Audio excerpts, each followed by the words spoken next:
Fala galera, e aí, beleza? Tranquilo? Bom, vamos para mais uma aula aqui e acrescento que essa aula Urbanização do Brasil, ela vai ser desdobrada em duas partes. Na apostila ela representa uma aula só e acrescento que essa aula vai ser dada tanto para a turma do segundo como a turma do terceiro.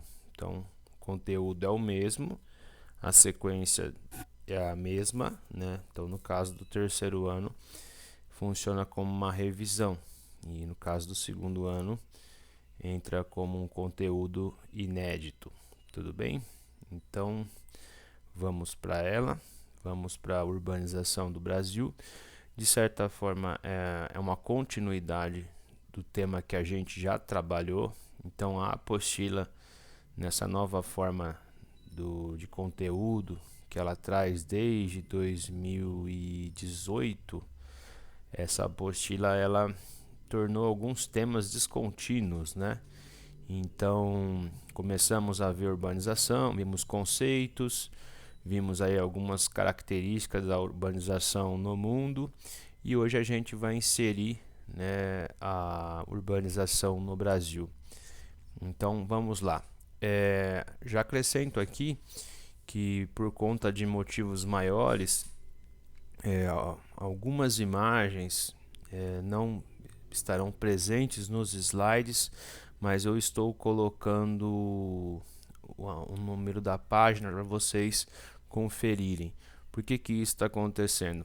Eu já fazem 3 dias que eu estou sem internet de banda larga, porque a CPL foi fazer uma manutenção aqui na minha rua e a CPFL arrebentou com os cabos da fibra ótica de outra empresa, né? Então estamos aguardando, então não estou conseguindo fazer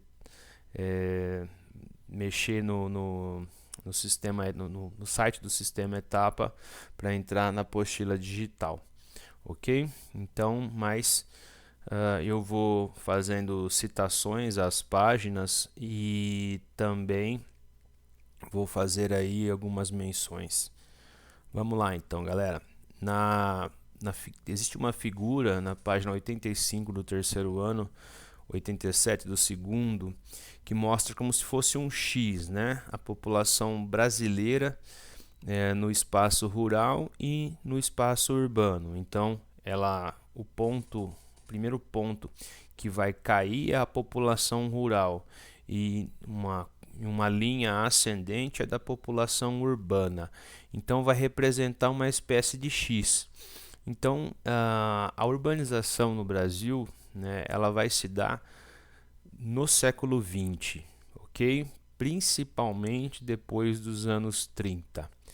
Então, não vamos nos esquecer de que urbanização, o conceito de urbanização, representa o processo em que a população de um lugar, né, está cada vez mais vivendo nas cidades.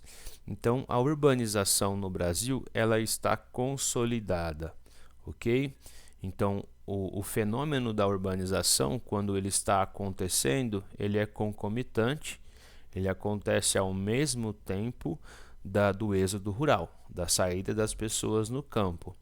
Então, vimos isso nos conceitos, né? Às vezes se confunde o conceito de urbanização com o crescimento urbano. Então, quando a cidade cresce, né, às custas do espaço rural, cresce horizontalmente e cresce verticalmente, o correto é chamar de crescimento urbano, tá bom? Então, foi nos anos 70, anos 60, anos 70 que, né, a população urbana superou a população rural, né, com uma pequena vantagem, tá certo? Então, o que motivou essa urbanização no Brasil e esse êxodo rural? Primeiro de tudo, o nosso processo de industrialização. Então, o nosso processo de industrialização, sobretudo em 3 capitais, em 3 regiões metropolitanas, atraiu muita gente, né? Atraiu muita gente de outras regiões, buscando melhores condições de vida, tá certo? Então, não podemos nos esquecer também das pessoas no Nordeste brasileiro, né, que saem do Nordeste, né, das condições difíceis, sobretudo no semiárido nordestino, no Agreste, né, fugindo de violência, fugindo de uma estrutura fundiária concentrada, de falta de oportunidades, de violência no campo, fugindo da seca, e vão tentar uma vida nova, principalmente aqui na região sudeste, tá certo? Então, nós trabalhamos, tanto no segundo ano como no terceiro ano, que, né, em matéria de América Latina, a urbanização, né, em alguns países como México, Argentina e Brasil, ela acontece de forma muito rápida, né? Assustadora até. Então foi um processo de urbanização com crescimento desordenado e caótico. Então vocês vão me ouvir várias vezes ao longo dessa exposição, né, afirmando isso, que o crescimento das grandes cidades latino-americanas, ela se deu de forma caótica e desordenada. Então faltou, né, um plano diretor, um plano piloto para uma melhor ocupação do espaço urbano. Então nós vamos ter muitos problemas, né, que nós vamos falar ao longo dessa aula, que surgiram como se fosse um efeito colateral dessa urbanização caótica e desordenada. Tudo bem? Passemos então para o próximo slide. Nós temos sobre as regiões metropolitanas. Então, lá naquelas aulas de conceitos de urbanização, nós trabalhamos com a região metropolitana, né? Região metropolitana que basicamente é composta por uma metrópole e as cidades, né, que orbitam, que estão sofrendo a sua influência. Então, nós temos aí algumas imprecisões. Na apostila coloca que existem 63 regiões metropolitanas. E aí eu fiz algumas pesquisas, esse número é um pouco maior. Então, as regiões metropolitanas representam grandes adensamentos populacionais, né? Grandes manchas urbanas. Então, às vezes você tendo a capital, o município capital, né, integrado definitivamente com outras cidades, né, no seu entorno. Então, vimos que quando acontece esse fenômeno, né, ele é chamado de conurbação, urbanização conjunta, ok? Então, sempre a capital, a grande cidade, integrada, né, com as cidades vizinhas. E isso representa uma complexificação da situação urbana, né? Porque é preciso que exista uma interação, uma integração, um diálogo muito forte entre, né, os prefeitos das capitais e os prefeitos das cidades satélite, dos municípios conurbados.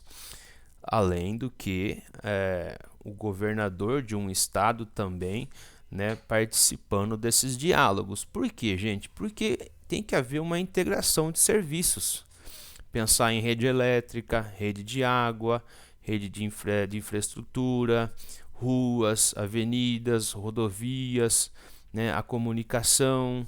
Então, tudo tem que, né, estar aí, né, de certa forma, integrado para que possa acontecer um bom serviço, um razoável serviço dentro das cidades.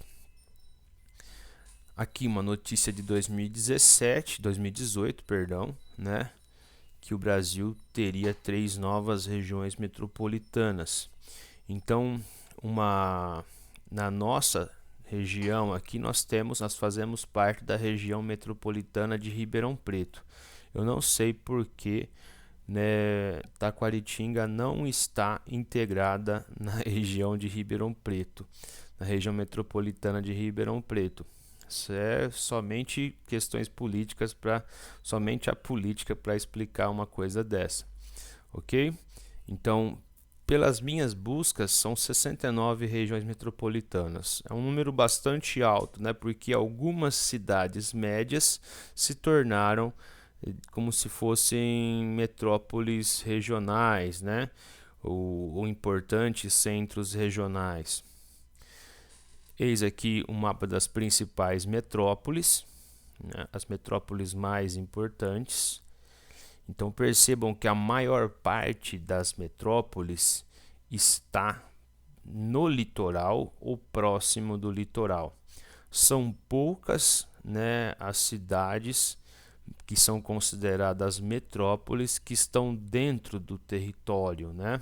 Que é o caso de Teresina, que é o caso de Manaus, Goiânia, Distrito Federal, né, Londrina. O resto, a maior parte, né, está no próximo do litoral. Então, dentro do estudo da urbanização, né, damos muita importância para os problemas das grandes cidades, né, o chamado lado B das metrópoles e regiões metropolitanas. Então, vamos aqui falar um pouco deles, ok? Primeiro, periferização e favelização. Então, periferia, marginalização, é dentro do estudo da geografia, quando as casas, as pessoas, elas estão morando nas margens da cidade. Então, periferia, né, está numa área periférica, afastada do centro. Então, percebo que os alunos confundem muito isso, né? Periferização é uma situação, né, de afastamento das áreas centrais. A favelização, né, melhor dizendo, a periferização, ela é um afastamento, mas ela representa uma moradia formal, certo? Né? Um bairro periférico, né, um bairro que foi montado, né, por conta de um crescimento urbano, né, o custo de vida é um pouco menor, né, então para algumas pessoas isso se torna acessível, só que se afasta do centro. A favela já ela não necessariamente ela fica numa área afastada. A favela muitas vezes ela fica perto de uma área nobre ou de uma área central. Então a favela é uma moradia informal, né? É uma moradia que não está dentro da ordem, das regras, dentro de uma situação formal de moradia. Então, mais ou menos o que nós vamos ter aqui, quanto maior as oportunidades em uma cidade, né, e de certa forma, quanto maior é o crescimento dessa cidade, talvez maior é a possibilidade de existir mais favelas, ok? Áreas de região, de assentamento de casas, de moradias informais. Então, esse lado B, né, da urbanização, ele vai trazer esse efeito colateral desse crescimento caótico e desordenado, né? Então, as pessoas moram em favela por conta de falta de renda, por conta da desigualdade social que nós temos. E isso, né, tudo, né, esses problemas todos que ocorrem dentro das grandes cidades brasileiras, né, eles vão, né, de certa forma, caminhar para um quadro também de violência. Então, a desigualdade social, a exclusão social, né, um dos efeitos dela é o aumento do número da violência, ok? Então, segundo o IBGE, a distribuição espacial das favelas acompanha o desenvolvimento urbano brasileiro, marcado, né, pelo seu caráter caótico e desordenado, ok? Sendo assim, o meio urbano ele traz uma visão real das diferenças socioeconômicas e espaciais, né? Então, uma coisa que eu sempre trabalho com vocês, né, com os meus alunos, existem países com desigualdade social e existem países miseráveis.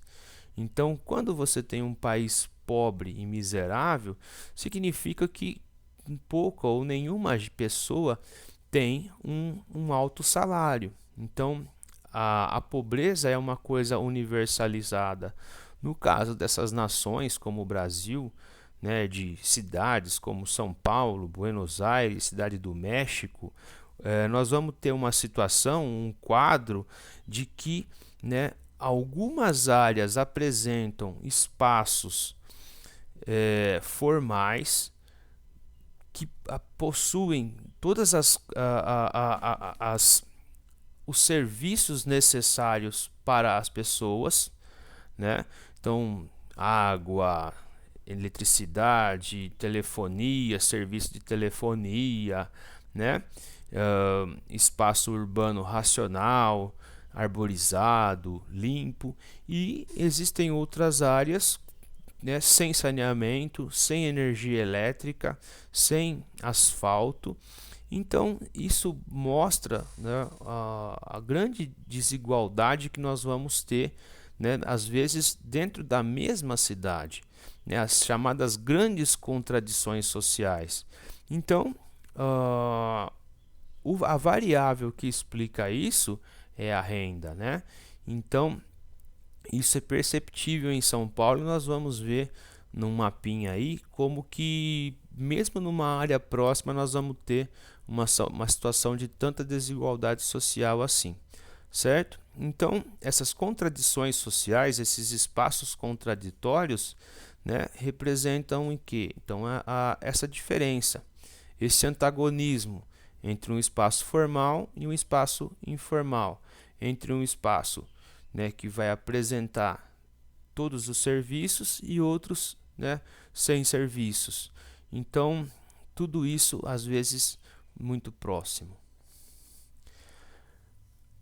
Esse mapa que mostra a quantidade de favelas. Então vejam que, né, a grande quantidade de favelas que nós temos no nosso país, né, a maior parte está concentrada na região sudeste.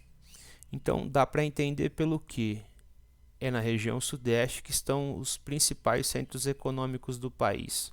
Significa então que essas cidades elas não dão conta de oferecer moradia para todos, né? Ou a renda que muitas pessoas vão ter não possibilita a elas a possibilidade, o acesso às moradias formais, moradias, né, que vão apresentar os serviços elementares. Então, segundo o censo de 2010, mais de 11 milhões de pessoas viviam em assentamentos irregulares, né? Então, imagine 11 milhões de pessoas morando em moradias que não vão apresentar os serviços básicos essenciais para a saúde das pessoas, né? Ou para a dignidade das pessoas. Então, é importante água, é importante, né, tratamento de esgoto, coleta de lixo. Outro problema das grandes metrópoles, né, a periferização, sobretudo no que quanto mais longe a pessoa está do centro, né, mais tempo ela vai necessitar em trânsito para chegar ao seu trabalho. Por que o trabalho? Porque os trabalhos eles estão centralizados nos grandes, no centro das cidades. Então, nos bairros mais centralizados. Então, existe trabalho também, óbvio, fora do centro, mas a maior parte desses trabalhos está na região central. Então, quanto mais afastado é a moradia do centro, mais tempo ela vai precisar de trânsito, né? De tomar ônibus, de tomar metrô, e isso representa perda de qualidade de vida, né? Isso representa um aumento do estresse da pessoa. Então, seria interessante que o poder público pensasse em transportes mais rápidos ou em, né, moradias nas áreas centrais. Ah, mas como moradia nas áreas centrais? acontece, nós vamos ver aqui um fenômeno chamado especulação imobiliária. Então, às vezes existem muitos imóveis nas áreas centrais que estão ociosos, estão parados. E isso é um problema, por quê? Porque aquele lugar ele poderia representar uma área, né, ativa de comércio, uma área ativa de moradia. Então é necessário que as prefeituras elas enfrentem, né, com mais firmeza esse problema da especulação imobiliária. Eis aqui um exemplo de espaços contraditórios. Uma área rica do lado de uma área pobre. Perceba que é um espaço organizado da área rica, arborizado, e na área pobre as construções são aleatórias, não existe planejamento. Essa é a foto, né, clássica de Paraisópolis. Um condomínio de luxo, né, com todos os serviços necessários para a saúde, para o entretenimento das pessoas, para a diversão, e do outro, né, moradias irregulares, uma casa amontoada sobre a outra. Então é um problema e é uma fotografia do Brasil. Percebam, tentem aí visualizar que entre a favela e o condomínio de luxo existe um muro, e o muro é gigantesco.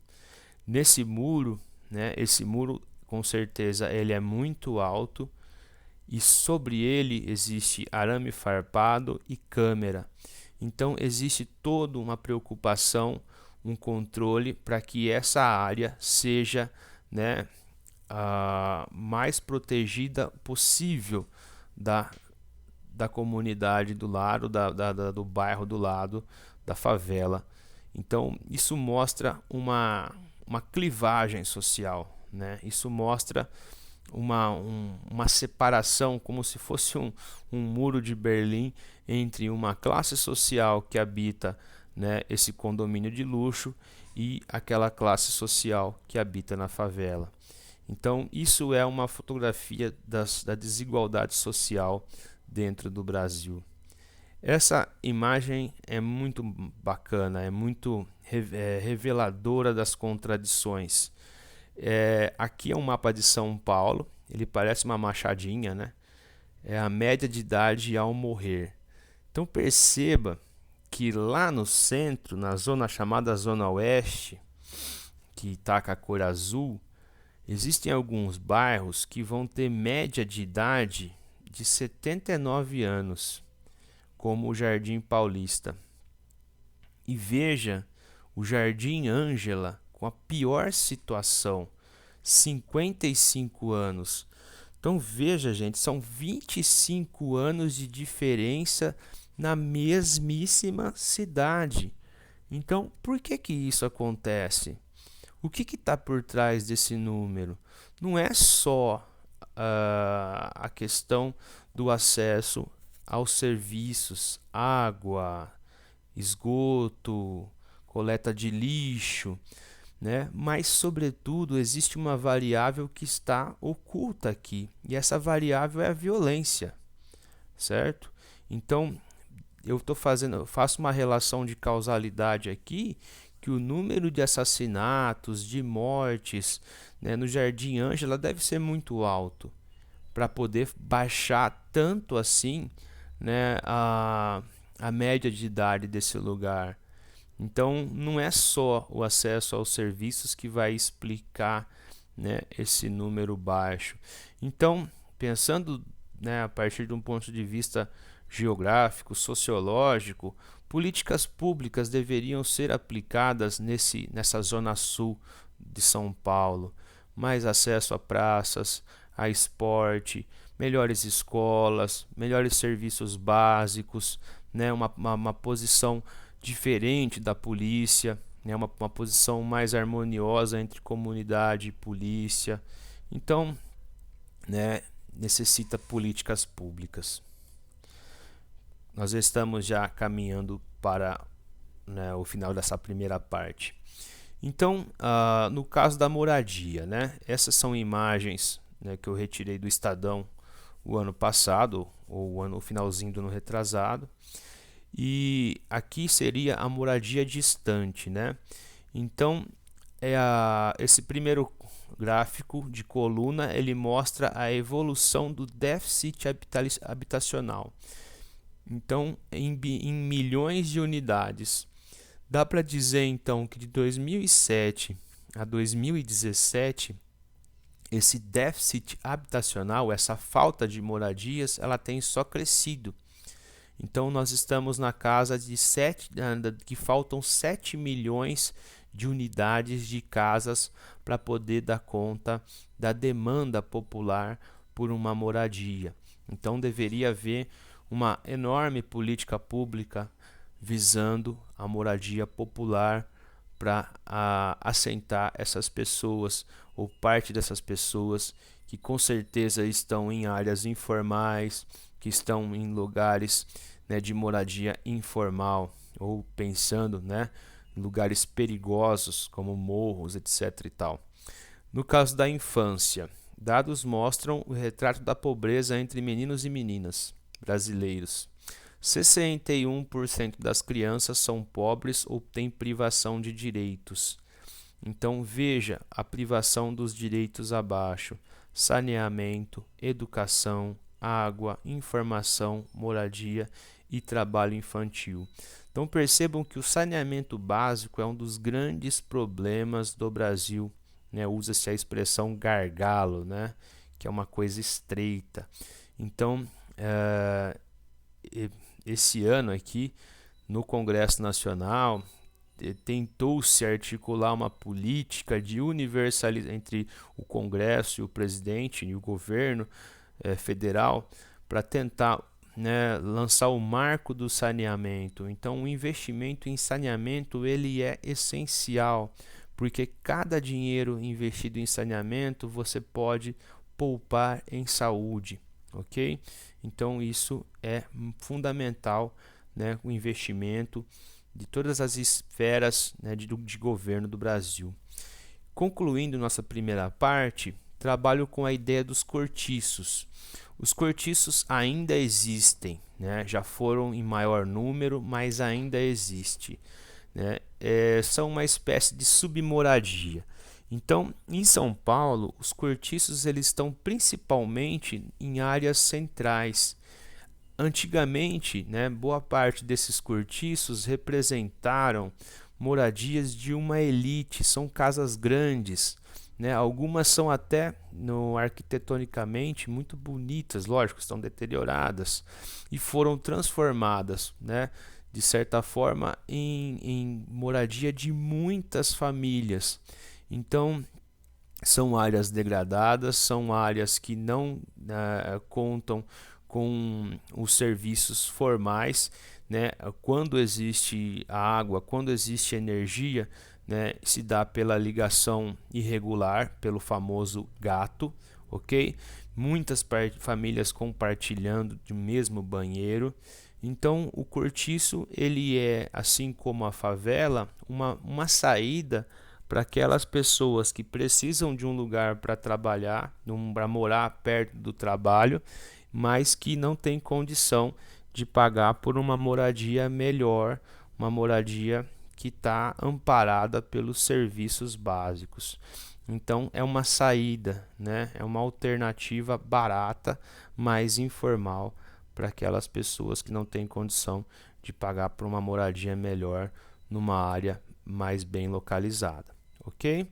Então eu encerro essa primeira parte para vocês tomarem um fôlegozinho e a gente retoma, né, com os problemas ambientais urbanos.